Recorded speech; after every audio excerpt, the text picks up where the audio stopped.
What's going on, everybody? Welcome back. FantasyTeamAdvisors.com, bringing home the bacon, MLB DFS video. It is Tuesday. It is June 17th edition. We are giving you your first look. So what we do, if you're new to the channel, we've already done 10,000 simulations in the background. We're going to give you our ideas. We're going to give you some of our strategy. We're going to look at some things. We're going to look at all the games. We're going to use outlier.bet. So if you've never used them before, hopefully you're in for a treat. You can sign up with our link down below. They're going to give you a 7-day free trial. After those 7 days, if you guys go with their normal package, we are going to, with using our link, we are going to give you a free week of FTA Plus, which is a $10 value.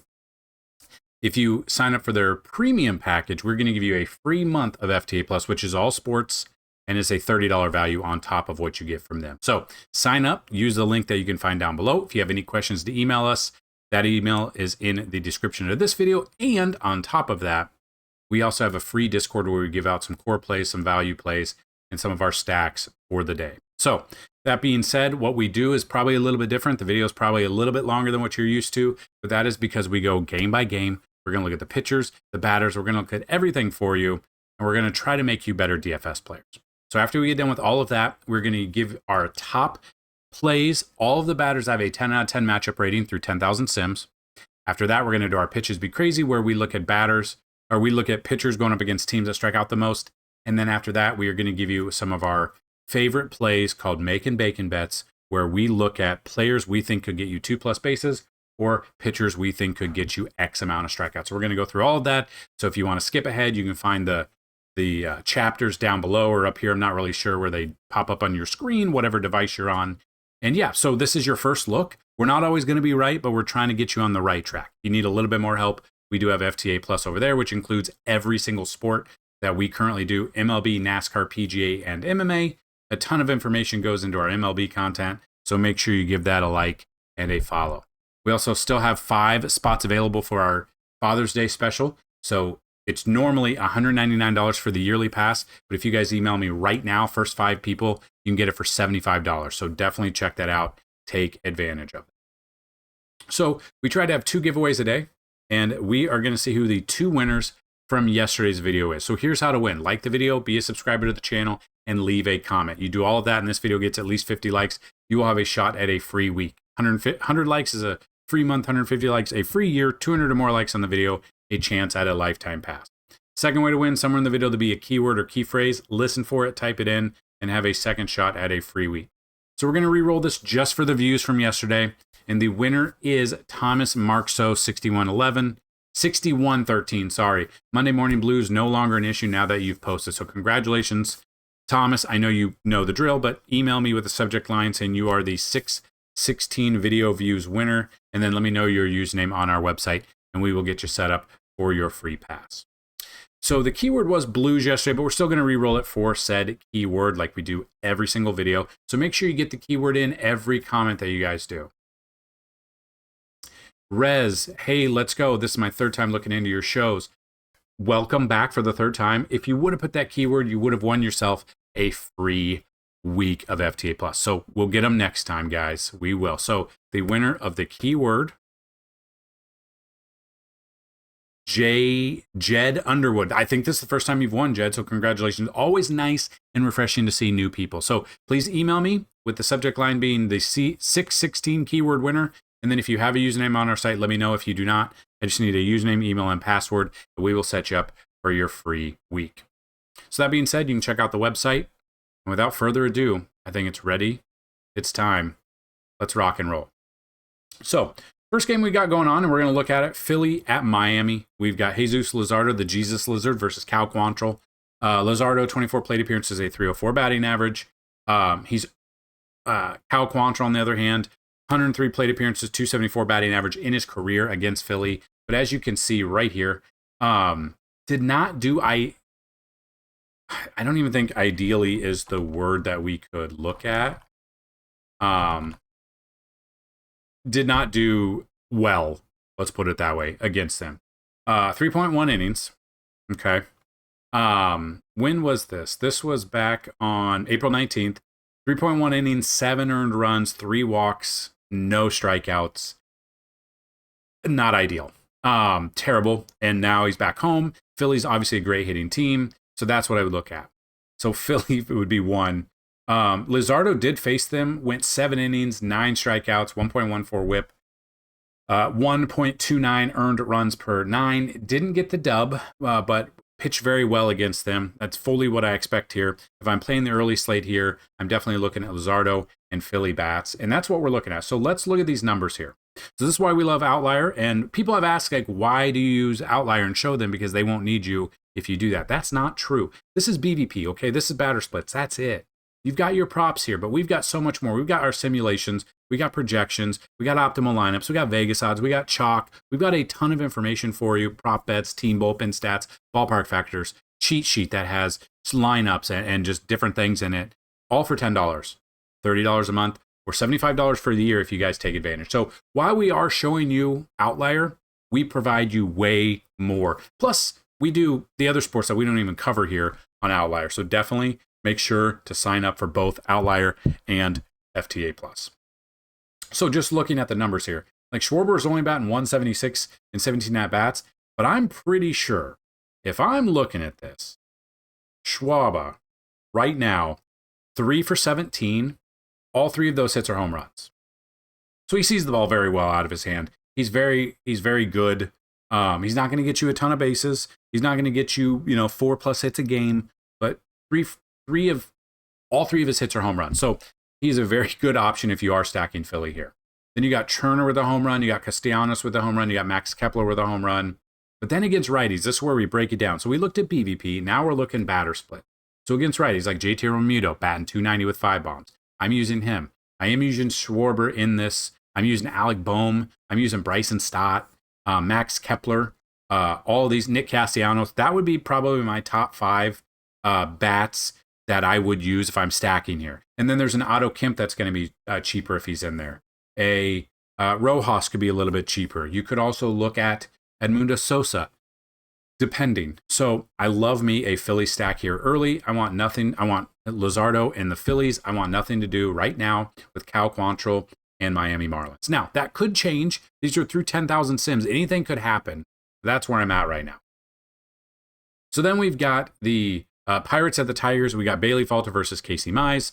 Falter really hasn't seen him much, and the Tigers are one of the best team in baseball right now, which is still a wild concept in my mind. Casey Mize, 23 plate appearances. He's got a great matchup here. And as you can see, neither have faced the other team before, but if I'm taking one, it's probably a little bit of Casey Mize versus Pittsburgh because of how bad they are. And then Detroit bats 100%. So Detroit bats that I would look at, like Javi Baez is 1 for 1 with a home run. Gleyber Torres is 2 for 2. No home runs, but he's seen him, and we like him against righties. And then we dig into the numbers. Dingler batting 310 with 2 bombs. Javi Baez batting 362 with a home run. McKinstry batting 368 with a home run against righties. You got Torkelson, who's been absolutely on fire this year. You got Gleyber Torres batting 321. Like, they're doing well. You got Riley Green you could look at. You got Kerry Carpenter, not so much. But this makes sense for me to stack those guys. Parker Meadows is another one you could look at. Maybe even Winfield Perez. So while we like more than 5 players, we can't stack any more than that on DraftKings or FanDuel. I think Detroit's probably one of our first 2+ stacks, meaning we like more than the 5 given that you can take. So we got to make multiple different stacks of Detroit. So that's where I would go with in this game. I'm not looking at Falter. I am not looking, and I could be wrong, but I'm not looking at the Pirates bats. I'm not looking at Falter very much. Casey Mize, so we could look at Mize real quick. Comes in with a 2.95 ERA. Yeah, I mean, Pirates bats against him. No one has a home run against righties. They do hit righties well, but I'm probably not going in this direction. You can see on the screen if there are any ones that you do want to go with. Personally, maybe IKF, maybe O'Neal Cruz, Brian Hayes, Nick Gonzalez, Adam Frazier. But personally, I'm going Detroit bats, and I'm going Casey Mize in this situation. And I will let you know, this main slate has a ton of weather concerns, unfortunately. So we got a 3-game early slate, and then we got the rest on the main slate. Main slate has a ton of weather that hopefully doesn't affect us, but we're still going to go over it like, we're going to act like there's no weather going on, but obviously once the day progresses, we do the simulations and stuff. If games get postponed, we'll update projections, update simulations. All of that will be updated usually about 2 hours before first pitch. So in this game here, you got the Rockies at the Nationals. The Rockies are historically going to be the worst team in the history of baseball when the season has ended. I think they've already been eliminated from the postseason. I think. I want to double check just to make sure for you guys. I'm pretty sure they have, which is historically good. So they haven't been eliminated yet. Okay. But I mean, they've got 14 wins. They're 28 and a half games out of division. Wild card, they are currently 25 and a half out of the wild card. All intents and purposes, yes, they are eliminated. Not statistically, not yet. So you got Sensatella, 42 plate appearances against Washington, 421 batting average. Michael Soroka, 15 plate appearances, 182. I'm going to take a little bit of flyer on Michael Soroka. It's a little bit cheaper option for you. That's kind of what I'd look at. Then you got Sensatella. He actually didn't do bad against him. Got the dub against Washington. The one start he had this year. 1 run, 6 innings, 3 strikeouts. I don't believe that's going to happen again.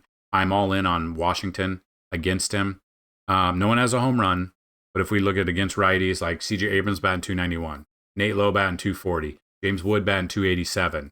You got House will be in here, cheaper up. So Robert Housel got sent down, and so did someone else that I'm not thinking of right now. But Brady House should be in there, right? Am I thinking the wrong? Give me a second. Yeah, Brady House is on there for Washington. So that's another one I'd look at. But yeah, I'm all in. You got maybe Rosario, maybe a little bit. Kyber Ruiz, depending if he's in there, or Riley Adams. Just depends on the catchers there. Probably wouldn't use Adams. He's only batting 115, and he's batting better against righties and lefties, so that's not ideal.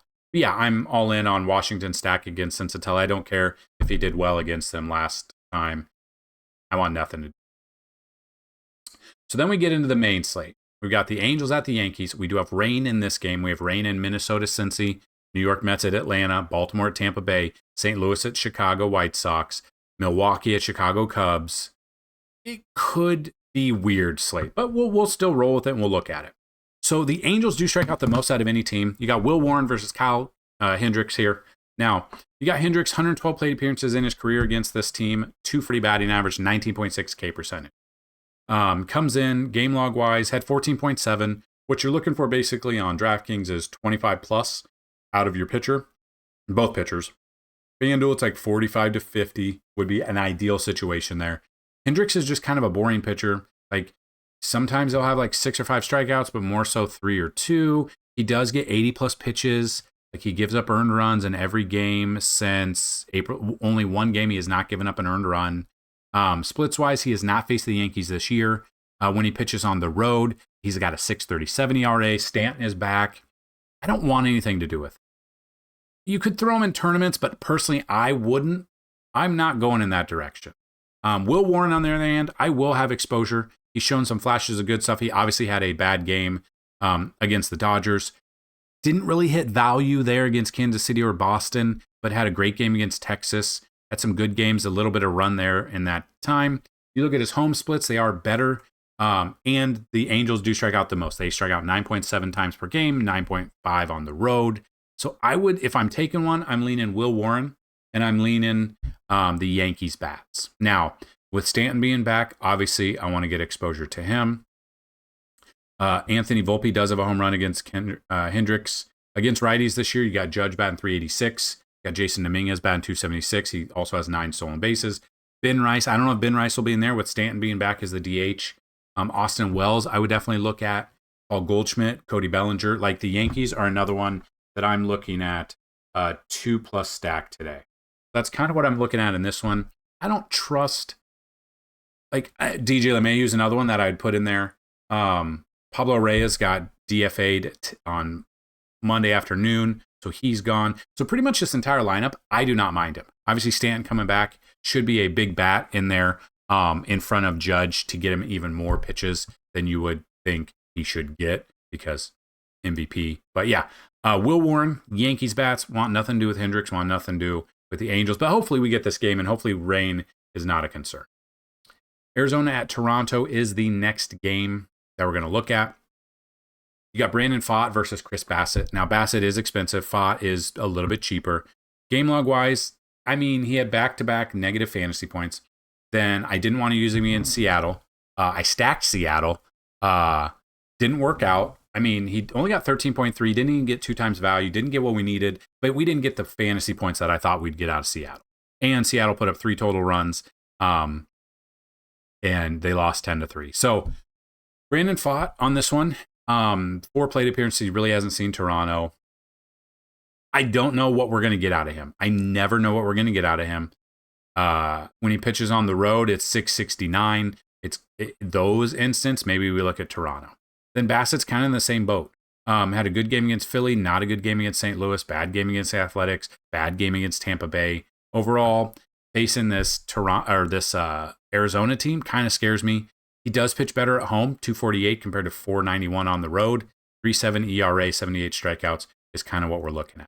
So, and there's just so many other pitching options tonight. We don't have to take either of these pitchers. We could just look at the bats. So Arizona against Bassett, like Eugenio Suarez has a home run. That's it for home runs. But against righties this year, you got Gabriel Moreno batting 271 with 4 bombs. Ketel Marte still batting 330 with 10 bombs. Josh Naylor batting 330 with 8 bombs. Eugenio Suarez batting 260 with 17 home runs. Corbin Carroll has 17 home runs, 265. Pavin Smith, 285 with 5 bombs. Lourdes Gurriel Jr., 257 with 7 bombs. Arizona makes a ton of sense for 2+ stack. They've got current Vegas line 8.5. Over 8.5. I think we see over that. Toronto bats against Fott. Again, no one's seen him. 2 batters, nothing. Right-handed pitching. Addison Barger, 269, 7 bombs. I don't mind him. Bo Bichette kind of cooled off lately, but 279, 7 bombs. You've got Vladdy batting 260 with 5 home runs. George Springer, 265 with 6 home runs. Like, I don't mind these guys. Definitely something to kind of monitor and look at. But yeah, I'm not looking at pitching in this one. I would stack here. I think the slight advantage right now might be Arizona bats, but I think Toronto bats could fight their way through Fott.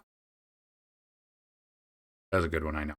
Minnesota at Cincy's the next one. It's always kind of scary to use a pitcher in this ballpark because the ball flies out of there. Andrew Abbott versus David Festa. Really 12 plate appearances for Festa. Abbott has 10 plate appearances. Not much going on. Splits-wise, Abbott at home, 227. He's actually held pretty well at home. Coming off a complete game, 5 Ks, 36.9 against Cleveland. They now bumped him up $1,000. Milwaukee, 10.7. I mean, it's kind of up and down. He kind of has a good game, then a bad game. Good game, bad game, good game, bad game, good game. Good game, good game, bad game, bad game, good game. It's kind of up and down. Lately, it's been very hit or miss.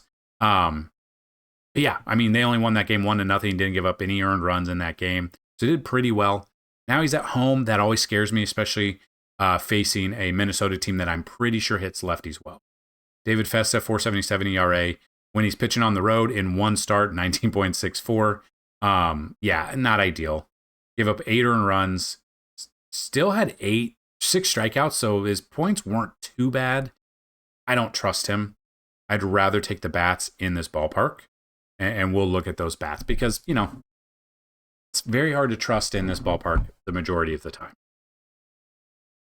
We look at this against lefties, or against Abbott. Again, they really haven't seen him. Against lefties this year, decent. I mean, not huge, but like Carlos Correa batting 289, Buxton batting 306, Willie Castro batting 308. Those are top 3 that I would look at. Jonah Bride might be another one you could look at. Ty France, I would take a gander at. Maybe Harrison Bader as well. Since he bats against Festa, no one's hit a home run. Against righties this year, like Ellie De La Cruz batting 300 with 12 home runs. He's my number 1. Gavin Lux, 302 batting average, 2 bombs. TJ Friedel batting 315 with 6 home runs. You could look at that. Encarnacio Strand batting 277 with 5 home runs. Matt McClain. Nah, probably not Matt McClain. Will Benson would be a cheaper option, 259 batting average, 6 home runs. So those would be the ones I'd kind of look at. I'm just not looking at pitching in this game. I don't trust it in this ballpark. Next game, we got New York Mets at the Braves. Again, we do have rain concern in this one. It's always something to look at. You got David Peterson in 128 plate appearances against the Braves, 29.7 K percentage, and a 226 batting average. And then you've got Spencer Schwellenbach, 45 plate appearances, 114 batting average. Schwellenbach is more expensive by what? Was that 100? No, by 800. Schwellenbach, splits-wise, has not faced the Mets this year. When he pitches at home, he's got a 247, coming off 37.8 against Milwaukee in a complete game. David Peterson, 249 batting average, has not faced the Braves this year. When he pitches on the road, it's 290. Game log coming off also a complete game against Washington, 37.7 fantasy. Both of these pitchers are coming off complete games. Now, I don't know the correlation between a pitcher going a complete game and then how they throw the next game. It's always something to think about. Put up 106 pitches in that one. And you got to think, they warm up during the day. They warm up before the inning starts. Like, they're throwing 300 times a game probably. 106 pitches for Peterson. And then Schwellenbach had 105 pitches. So basically right around the same. Got to factor in all the other throwing too. Then bullpen day. It's in a good spot. The rain might be a concern. So if you're not going either pitcher, you're going bats. No one's really had success against Schwellenbach there at all. Alonso batting 310, Lindor batting 385 or 285, Marte batting 280, Soto batting 228. Like, I don't mind Schwellenbach. Now, I could be wrong because we know that the Mets offense is pretty good. David Peterson, like, Ozuna has 2 home runs. Matt Olson sees him well, lefty on lefty matchup. I believe that's 4 for 16 with 4 home runs. Those make sense. Austin Riley batting 391. And against lefties this year, like, you got Drake Baldwin, Ozuna, Albies, Matt Olson. You could look at Acuna, not doing too well, but he could be in there along with Austin Riley if you do not trust either pitcher. I think I'll have exposure to both. I honestly think I'll have, if I make multiple lineups, I'll have exposure to both pitchers, but I'll also have exposure to the teams in this one. There's other pitching options we can use tonight, and we'll go there. And again, it may be dictated by the rain. I don't know. Ton of weather I hate that. A ton of weather we're going to be looking at tonight. The Baltimore, Tampa Bay is next. You got Dean Kramer versus Zach Littell. Kramer, 69 plate appearances, a 250 batting average in his career. And then Littell, 99 plate appearances, a 284.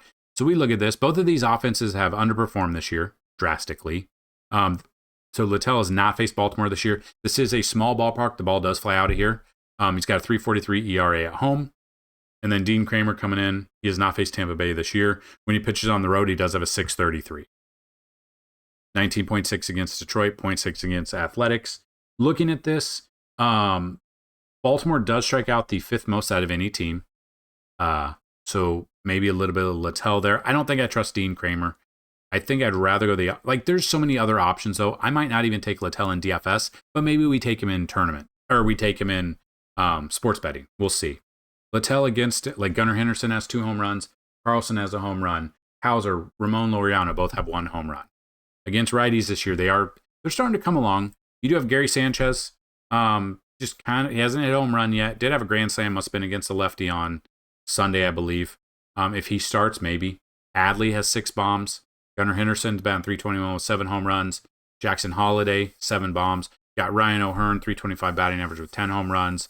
You go down the list, you got Ramon Laureano, 303 batting average with 7 bombs. Colton Cowser batting 229. Baltimore might be one of those 2+ stacks again tonight as well. I write them down every day. Tampa Bay against Kramer, like, Danny Jansen has 2 home runs. Brandon Lau, Chris Morel both have a home run. Then against righties, like Aranda batting 323 with 8 bombs. Hamanera has 12. Brandon Lau has 11. You could look at those. And if you need to fill out the rest, like maybe Morel, Yandy Diaz, Cameron Misner, maybe. I don't know about those. But yeah, I think Tampa Bay makes sense as a stack, but Baltimore might make sense it could be a high scoring game. It's got an over under of 9 right now.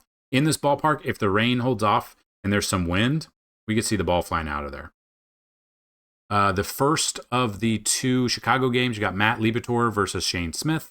Liberatore, 10 plate appearance, 333. Hasn't seen much. Hasn't faced him this year. When he pitches on the road, he's got a 445. He hasn't really hit value in his last 3 starts. That is what's wild. Like, on paper, I'm like, oh, he's going up against the White Sox. They're bad. He has not hit value. Now, they are a bad team, so I have a little bit of exposure to him.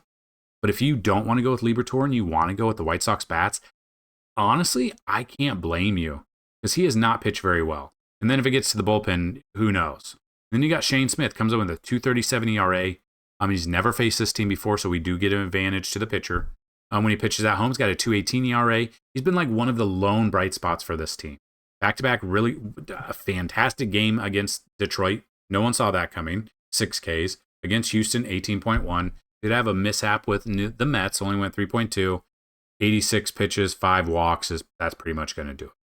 So, honestly, I think I'd take Shane Smith here.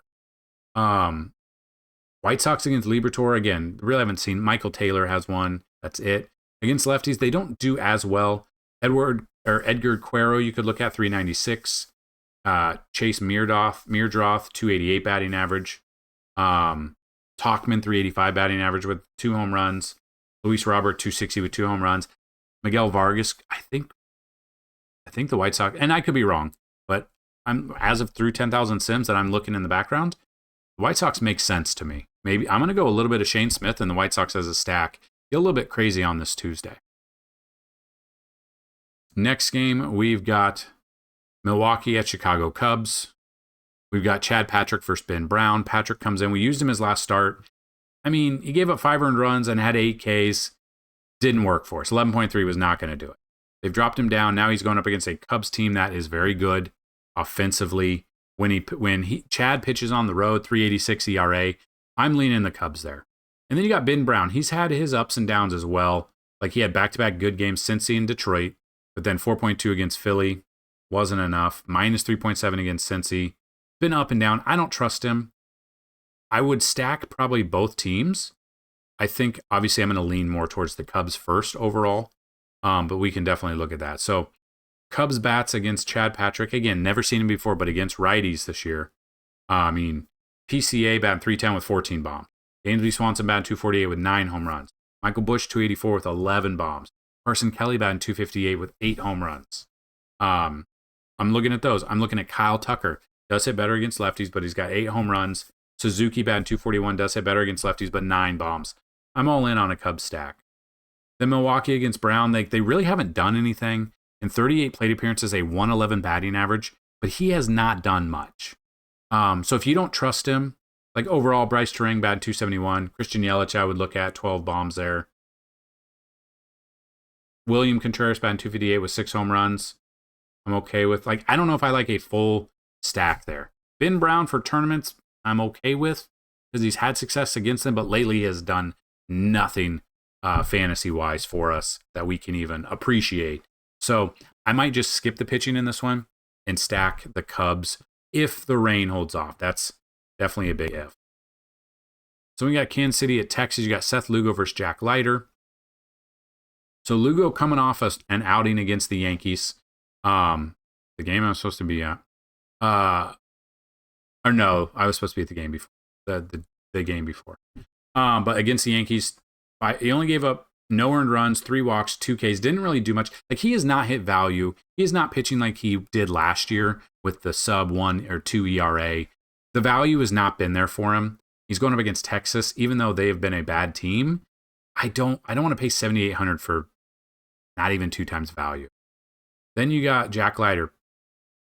I mean, he's shown some flashes of good stuff, like there and there, but then a bad game against Minnesota, bad game against the White Sox, which makes no sense. Gave up 2 earned runs in that one.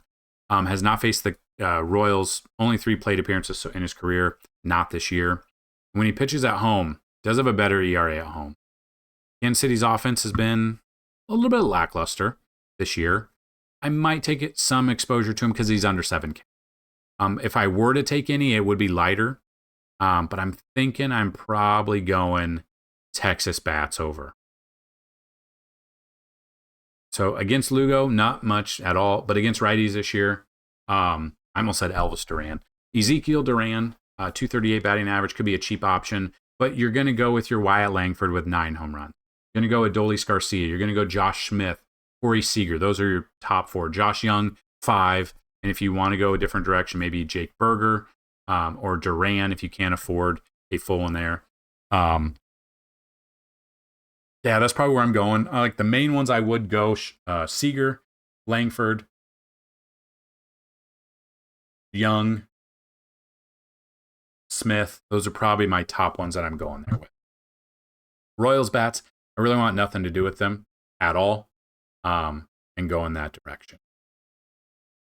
So next one is Boston at Seattle.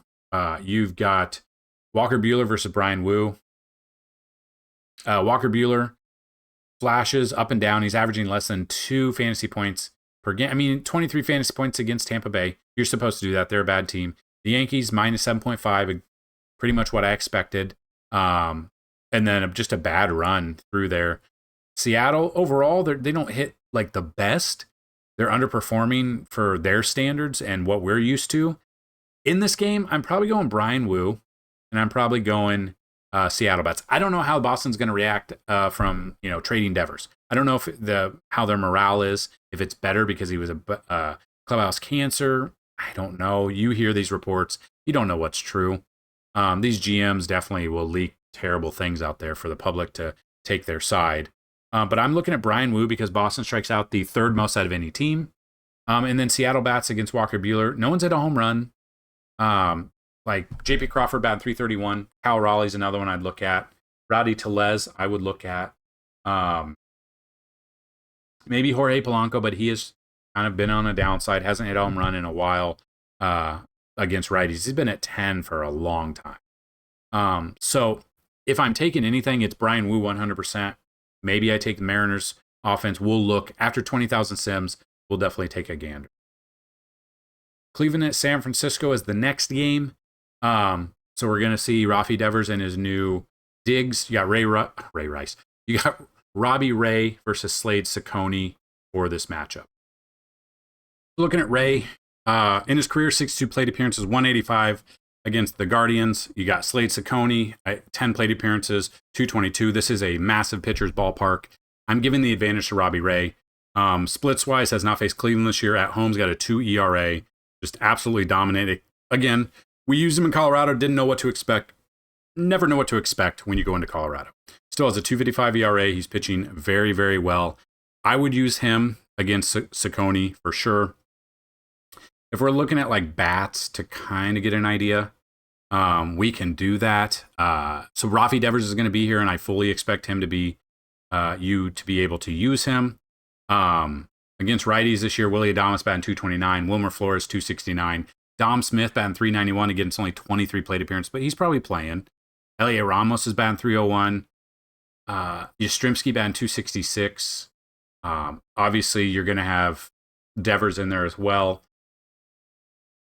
I'm assuming DHing because they have Matt Chapman to play 3rd. But yeah, I would go San Francisco stack here against Robbie Ray, and I love Robbie Ray.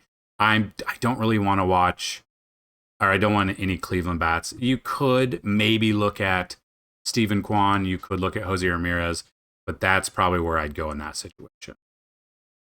Then you got Houston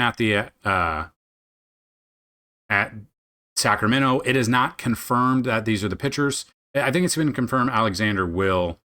So McCullers got put on the IL on Monday, and then Gusto got pushed up a day, so Jason Alexander could pitch here.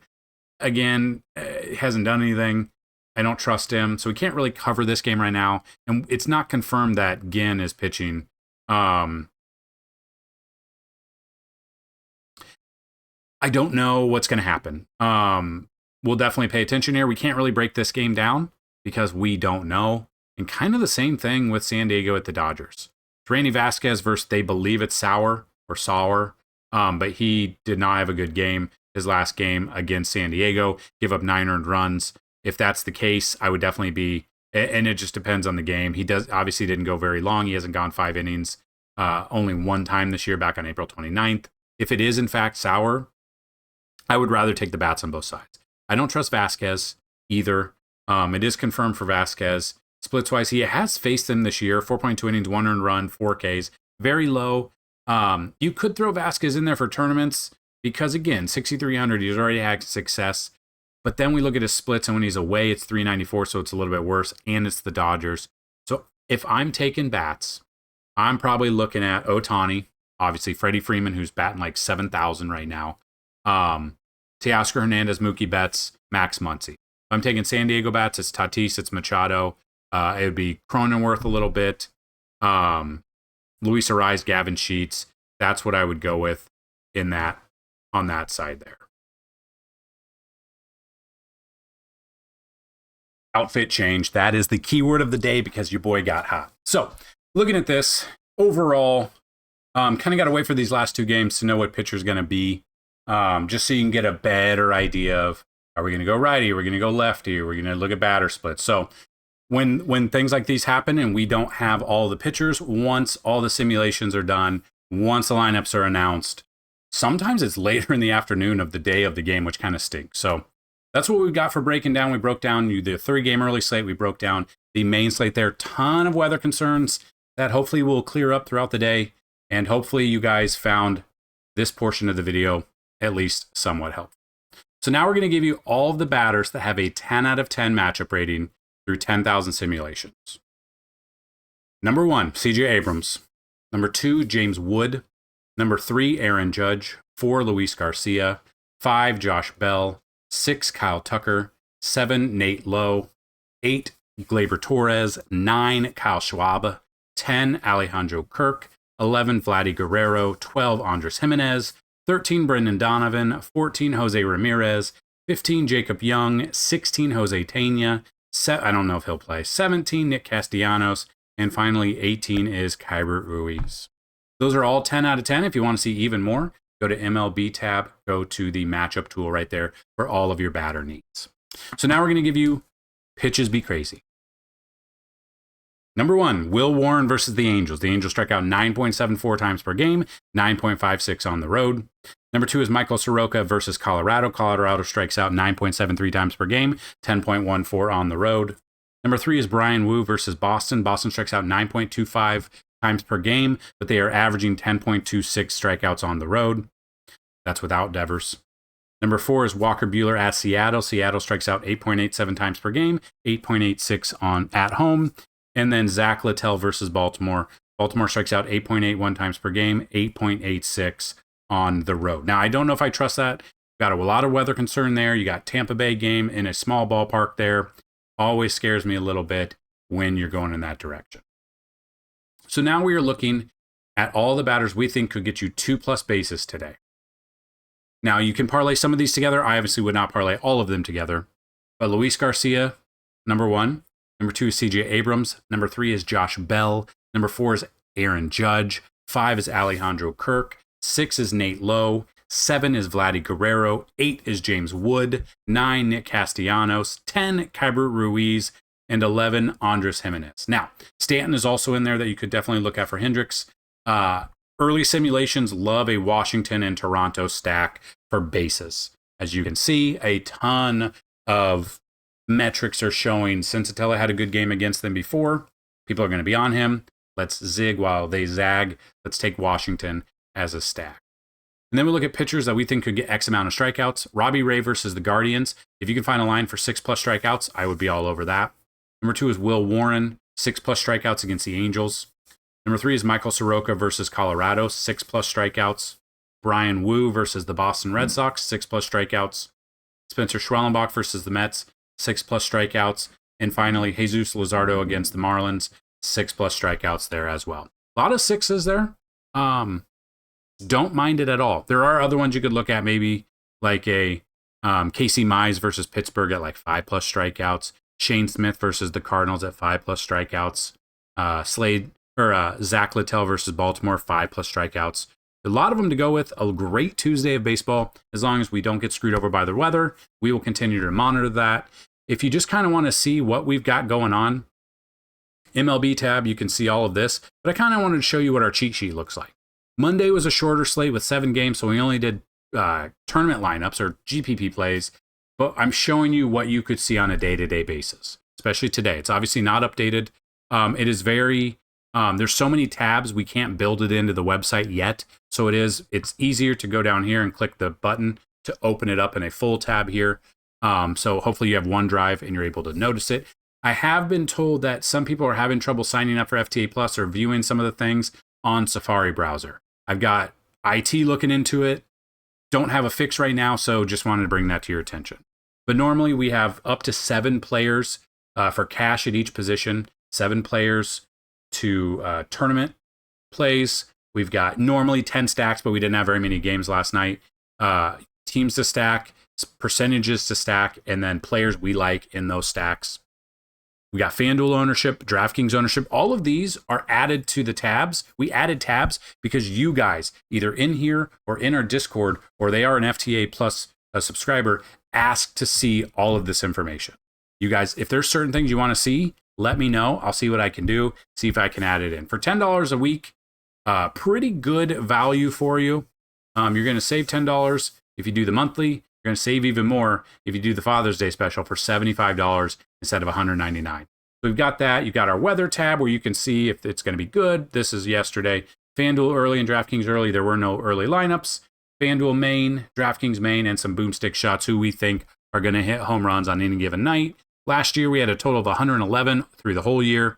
This year, we're killing it already. Not even halfway through the season, and we're at 96 correct calls. So let's have a fantastic Tuesday. If you're playing this, if you're playing a different sport, if you're DFSing or if you're sports betting, let us know. Good luck today. Let's have fun. But most importantly, let's bring up some bacon.